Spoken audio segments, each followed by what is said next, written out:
आज के इस वीडियो में हम विद्यार्थियों को प्राकृतिक संख्याएं सिखाने जा रहे हैं।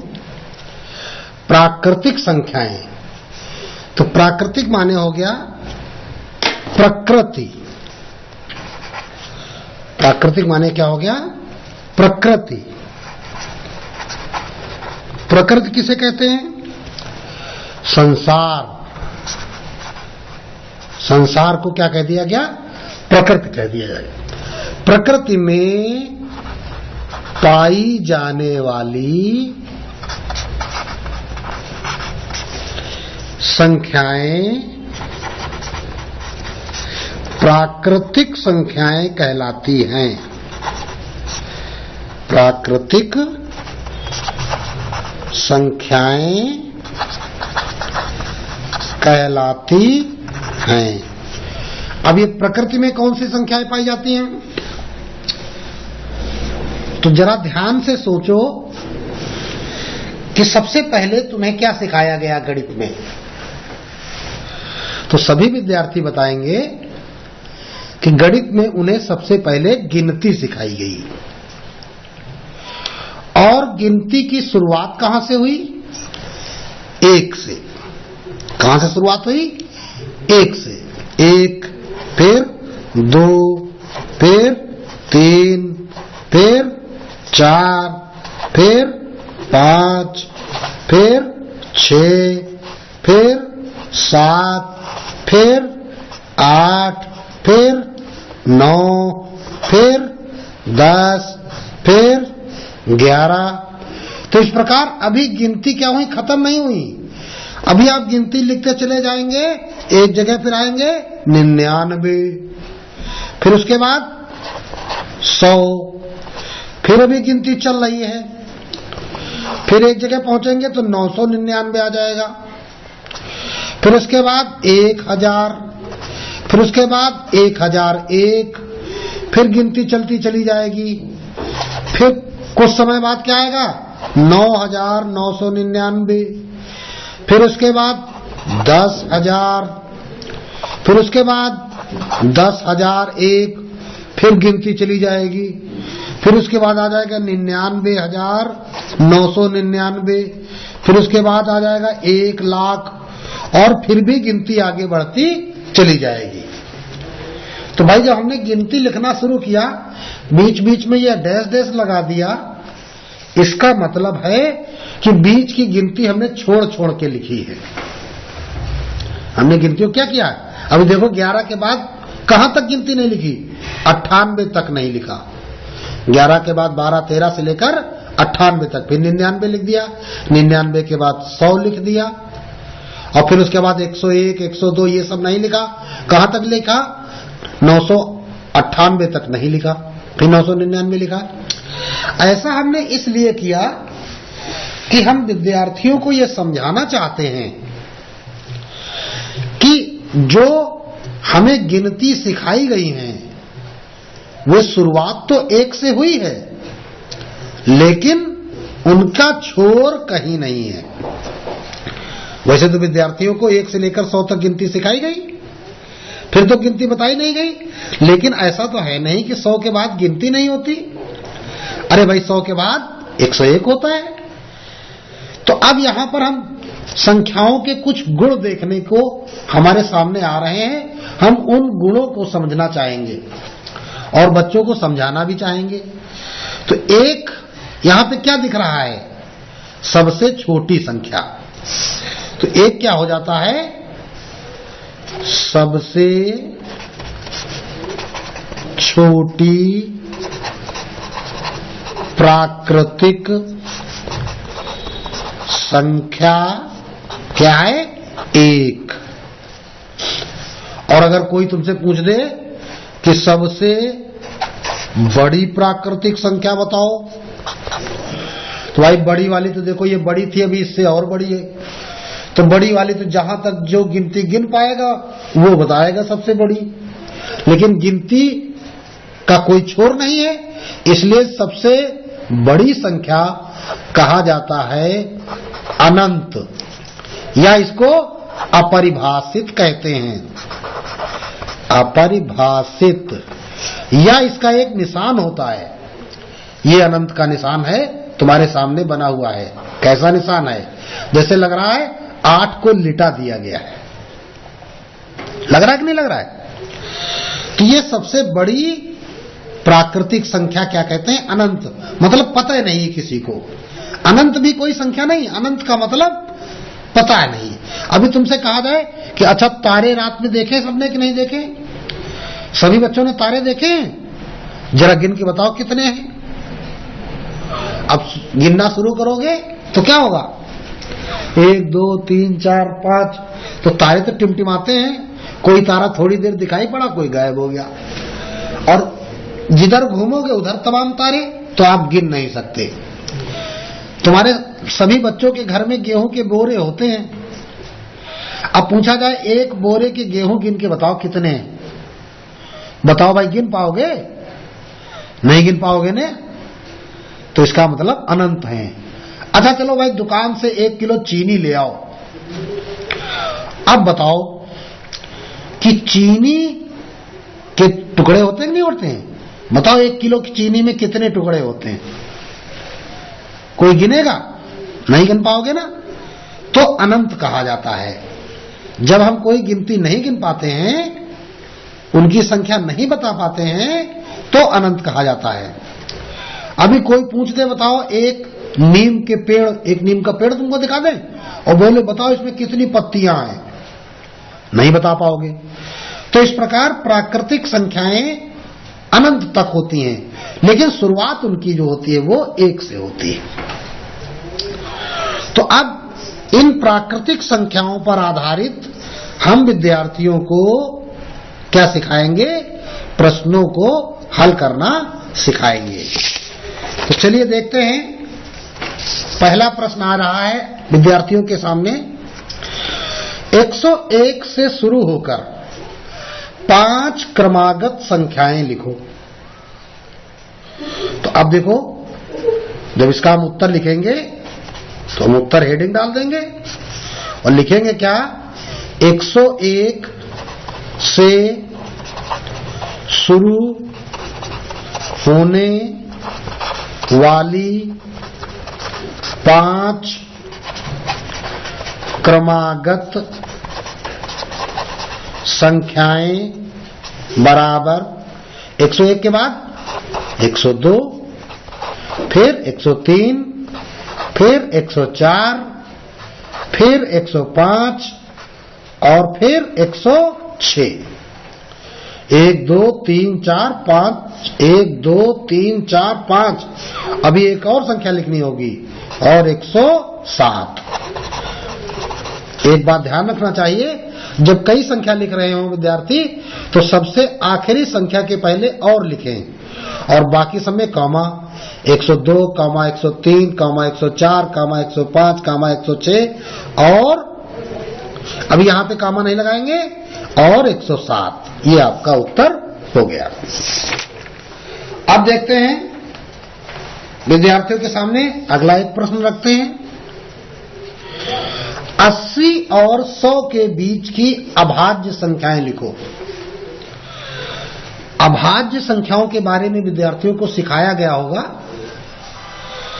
कि वे संख्याएं जिनमें एक और उस संख्या के अलावा किसी भी अन्य संख्या का भाग न जाए। जैसे अभी तो हम एक उदाहरण से समझाते हैं। जैसे कहीं लिखा है 13। बताओ भाई 13 में काहे काहे का भाग चला जाएगा? 1 का जाएगा, 13 का जाएगा और किसी का नहीं जाएगा। अच्छा चलो 8 लेते हैं। 8 में काहे काहे का भाग जाएगा?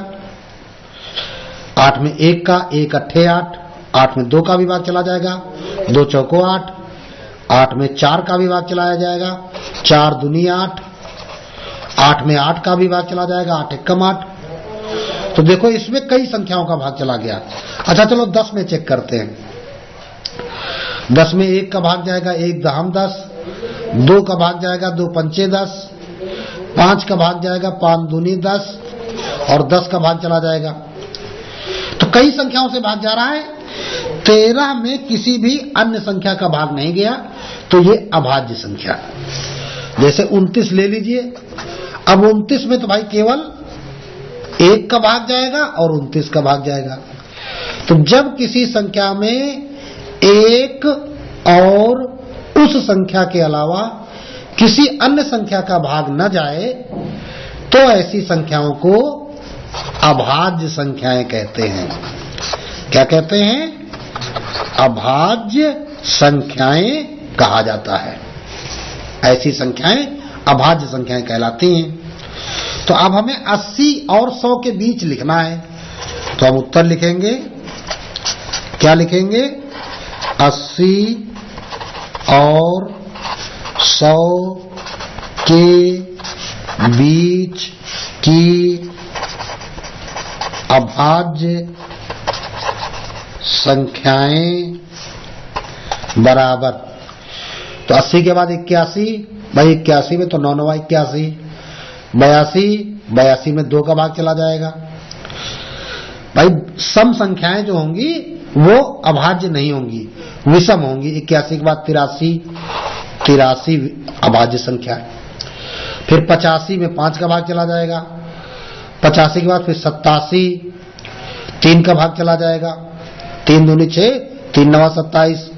फिर 89 में नहीं जाएगा किसी संख्या का। फिर 91, 14 7 91। फिर 93 में 3 का भाग चला जाएगा। फिर 95 में 5 का भाग चला जाएगा। फिर 97 में कोई भाग नहीं जाएगा। फिर 99 में 3 का भाग चला जाएगा और फिर तो 100 आ गया। तो 83, 89 और 97 ये 3 संख्याएं मिली जो 80 और 100 के बीच अभाज्य संख्याएं हैं। चलिए अब शुरू करते हैं संख्याओं में जो तुम्हें हम प्राकृतिक संख्याएं सिखा रहे थे। तो अब उसमें सबसे पहले मुख्य रूप से क्या सीखना है, जैसे ये एक सवाल दे दिया गया, निम्न संख्याओं को शब्दों में लिखो। ये संख्याएं दी गई हैं तुमको, इनको क्या करना है? शब्दों में लिखना है। तो देखो, इकाई, दहाई, सैकड़ा, हजार, ये 7000। भारतीय पद्धति में क्या होता है कि पहले 3 अंकों बाद एक छोटा सा कॉमा लगा देते हैं। तो ये क्या हो गए? इधर वाले तो सैकड़े वाले हो गए, ये हजार। जैसे यहां पे कॉमा कैसे लगाएंगे? इकाई, दहाई, सैकड़ा, सैकड़ा के बाद कॉमा, फिर हजार, 10,000, 10,000 के बाद ये लाख आ गया। यानी हजार अलग हो गए, सैकड़े वाले अलग हो गए, लाख अलग हो गए। फिर यहाँ पे इकाई, दहाई, सैकड़ा, हजार, 10,000, लाख अलग हो गया। इसमें इकाई, दहाई, सैकड़ा ये कॉमा लगा रहे हैं, हजार अलग हो गया। इकाई, दहाई, सैकड़ा, हजार, 10,000 ये भी अलग हो गया। फिर लाख, 10 लाख। तो ये कॉमा लगाने से आसानी से पढ़ने में आ जाता है। तो चलो देखते हैं, ये क्या लिखा है? ये 7000 और ये 0 सैकड़ा है और ये 19। तो क्या हो गया? सीधे सीधे 7019, 7019, ये हो गया 7019। अब इसको देखते हैं, इकाई, दहाई, सैकड़ा, हजार, 10,000, लाख। तो ये 7 लाख है, तो 7 लाख। फिर क्या है? हजार कितने हैं? 93, 93,000। और ये क्या है? 0 सैकड़ा, 59। तो क्या लिखेंगे? 59, ठीक, 59। अब ये देखते हैं, इकाई, दहाई, सैकड़ा, हजार, 10,000, लाख। तो ये 6 लाख, 6 लाख। ये क्या है? 4,000, 4,000। और क्या है फिर? 308, 308। अब आगे देखते हैं क्या लिखा है? 8,009।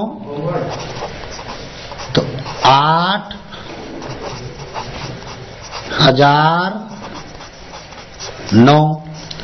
इसको पढ़ते हैं, ये 5 लिखे हैं, 1000 तो इसमें है ही नहीं, लाख हैं, कितने लाख हैं, ये 10 लाख, तो 10 लाख और आखिरी में 5,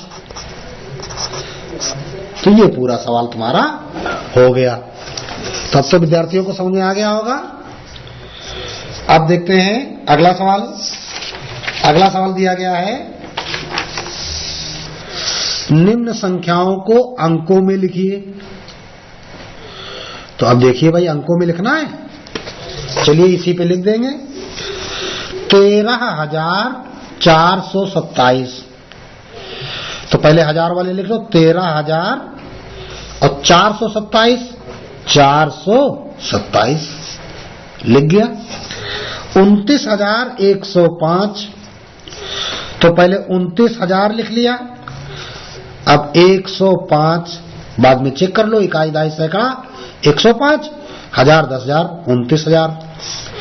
79,049, तो 79 पहले 1000, तो 79,79,000 हो गया।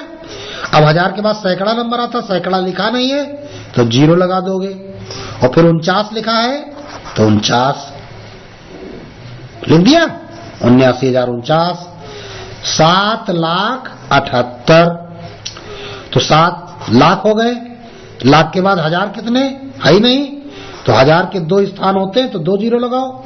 सैकड़ा कितने, सैकड़ा भी नहीं है तो सैकड़ा का 0 लगाओ, और फिर 78 लिख दो। 1,03,32,000, तो अब जरा देखो, 1 करोड़, करोड़ के बाद कौन होता है, लाख, तो 0 0, 1 लाख होता है, 1 10 लाख होता है। फिर 1000, तो 1000 में भी 2 0 लग जाएंगे, 1,000 होता है, 10,000 होता है, और फिर सैकड़ा भी नहीं है तो वो भी 0, और फिर क्या है 32, तो ये लिख दिया गया 32। अब अगर तुमसे कोई कहे कि तुम लिखो 5,07,00,000, एक और हमने प्रश्न बढ़ा दिया, तो 5 करोड़, करोड़ के बाद लाख 0 0, फिर 1000 वो भी 0 0, फिर सैकड़ा, सैकड़ा नहीं है तो 0 कर दिया। अभी 7 लिखना है, तो 7 को दहाई के साथ लिखोगे तो 07, तब ये इकाई दहाई सैकड़ा बनेगा। ये 1000 10,000, लाख 10 लाख, करोड़ 5,07,00,000 हो गया। तो ये क्या हो गया कि शब्दों में लिखी संख्याओं को अंकों में लिखा गया।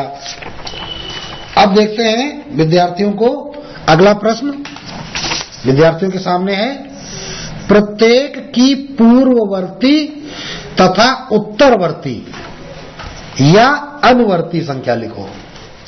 यह संख्या दी गई है 1080। पूर्ववर्ती का मतलब इसके पहले क्या है, 1080 के पहले क्या होगा, और उत्तरवर्ती का मतलब इसके बाद क्या होगा। तो अब लिखेंगे क्या, 1080 के पूर्ववर्ती संख्या बराबर, तो इसके पहले देखो भाई 1080 है, तो 80 के पहले क्या होता है, 80 काहे के बाद होता है, 79 के बाद 80 होता है, 79 और इधर 1000 तो लिख दो। तो पूर्ववर्ती माने पहले की, तो 1079 हो गई। फिर क्या लिखेंगे, 1080 की उत्तरवर्ती संख्या, उत्तरवर्ती संख्या माने बाद में, तो उत्तरवर्ती संख्या बाद वाली संख्या कैसे आती है, इसमें 1 जुड़ेगा, तो 80 में 1 जोड़ दोगे तो 81 हो जाएगा, तो 1081। तो पूर्ववर्ती संख्या मिलती है 1 घटाने से, और उत्तरवर्ती संख्या मिलती है 1 जोड़ने से। तो अब चलते हैं, देखते हैं भाई लिखा क्या है, 7099 7099 की पूर्ववर्ती संख्या बराबर, तो 99 के पहले क्या होता है 98, 7098। 7099 की उत्तरवर्ती संख्या बराबर, उत्तरवर्ती माने बाद में, तो 99 के बाद क्या होता है 100, तो सैकड़ा में 1 जुड़ जाएगा, यहां तो 0 0 हो जाएंगे, तो क्या हो जाएगा 7100। अब क्या है 9999 की पूर्ववर्ती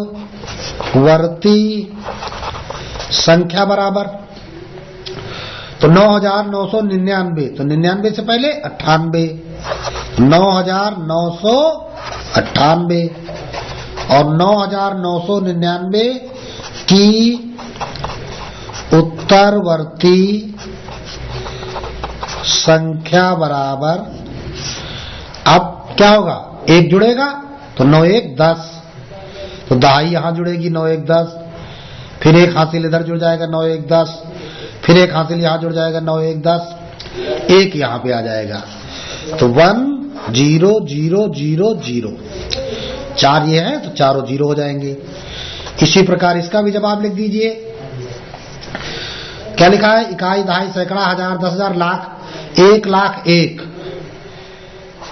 की पूर्ववर्ती संख्या। 1,01,000 लिखी है तो 1 जब कम करोगे तो 1 1 खत्म हो जाएगा, तो सीधे सीधे 1,00,000 उत्तर हो जाएगा। कितना उत्तर हो जाएगा 1,00,000।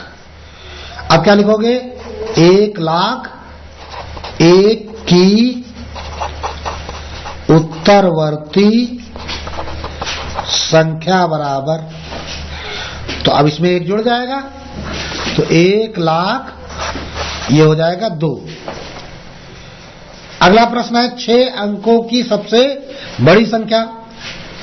तो 6 अंकों की सबसे बड़ी संख्या क्या होगी 9 9 9 9 9, 6 बार लिख लीजिए। तो क्या हुआ इकाई, दहाई, सैकड़ा, हजार, 10,000, लाख, 9,99,999। तो अब 9,99,999 की पूर्ववर्ती संख्या बराबर, तो इससे पहले की संख्या क्या होगी 1 कम हो जाएगी तो 98 हो जाएगी, तो 9,99,998। अब 9,99,999 की उत्तरवर्ती संख्या बराबर, 1 जोड़ोगे तो 10 हो जाएगा, 0 हासिल यहां जुड़ेगा 1, फिर 0 यहां भी जुड़ेगा, फिर 0 यहां जुड़ेगा, फिर 0 यहां जुड़ेगा, फिर 0 यहां 1 जोड़ोगे 10, 1 यहां बगल में आ जाएगा, तो ये 10,00,000 हो जाएगा। कितना हो जाएगा 10,00,000। तो इस प्रकार ये प्रश्न तुम्हारा हो गया।